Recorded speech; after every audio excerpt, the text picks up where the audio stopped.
When Cinderella is a young girl, her widowed father marries Lady Tremaine, a widow with 2 daughters of her own.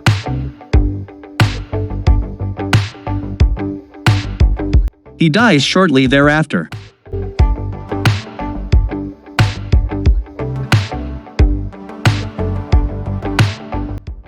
Lady Tremaine, jealous of her stepdaughter's beauty and determined to forward her own daughter's interests, orders Cinderella to become a scullion in her own chateau, banishing her to the attic and overburdening her with chores. Cinderella's stepsisters, Anastasia and Rosella, also take advantage of her meekness, mocking her and adding to her workload. Despite this, Cinderella remains kind of heart, obediently doing her chores whilst taking care of the mice and birds that live in the chateau, making friends of them. She also protects them from being eaten by her stepmother's cat Lucifer, who makes her duties even harder in retaliation.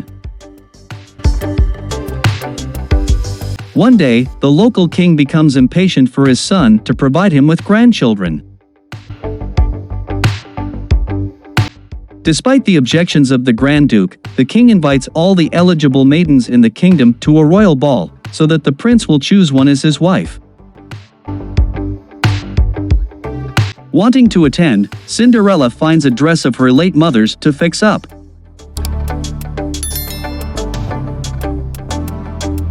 Her stepmother and stepsisters, afraid she will upstage them at the ball, deliberately keep her busy with no time to spare. Jack, Gus, and the other animals decide to fix up the dress for Cinderella, using beads and a sash discarded by the stepsisters.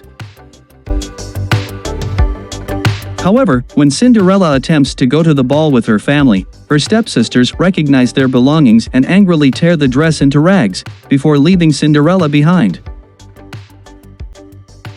A distraught Cinderella storms out to the garden in tears, kneeling by a stone bench.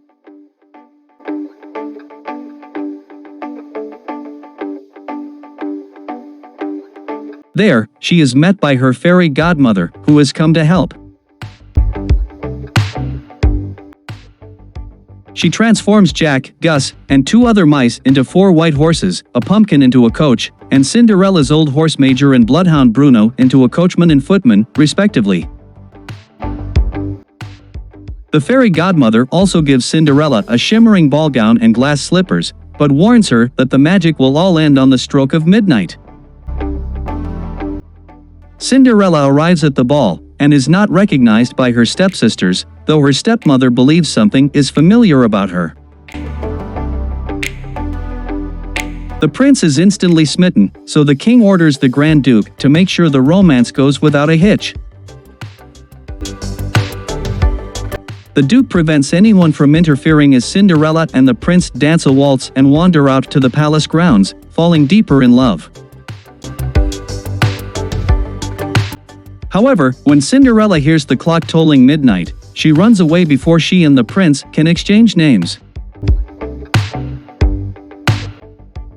Despite the efforts of the Grand Duke, Cinderella flees the palace, losing one of her slippers on the staircase.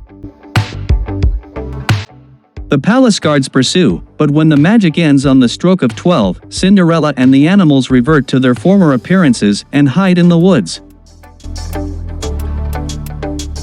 Cinderella discovers the other glass slipper is still on her foot, and takes it home with her.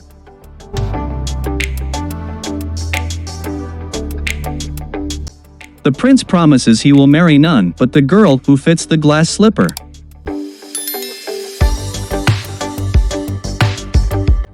Elated, the king orders the Grand Duke to try the shoe on every girl in the kingdom until he finds a match.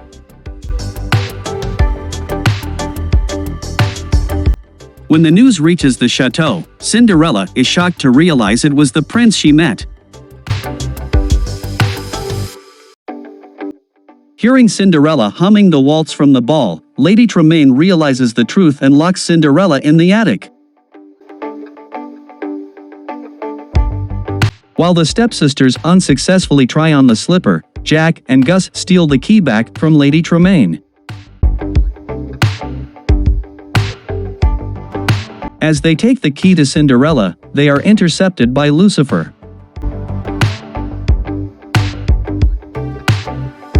The birds summon Bruno, who scares Lucifer out of the house, and a freed Cinderella hurries to meet the Grand Duke. In a last effort to prevent Cinderella from overshadowing her daughters, Lady Tremaine causes a page to trip and break the glass slipper. Cinderella reveals she has the other slipper, which the Grand Duke places on her foot, much to Lady Tremaine's dismay. Cinderella and the prince are married, and share a kiss as they set off in a carriage for their honeymoon.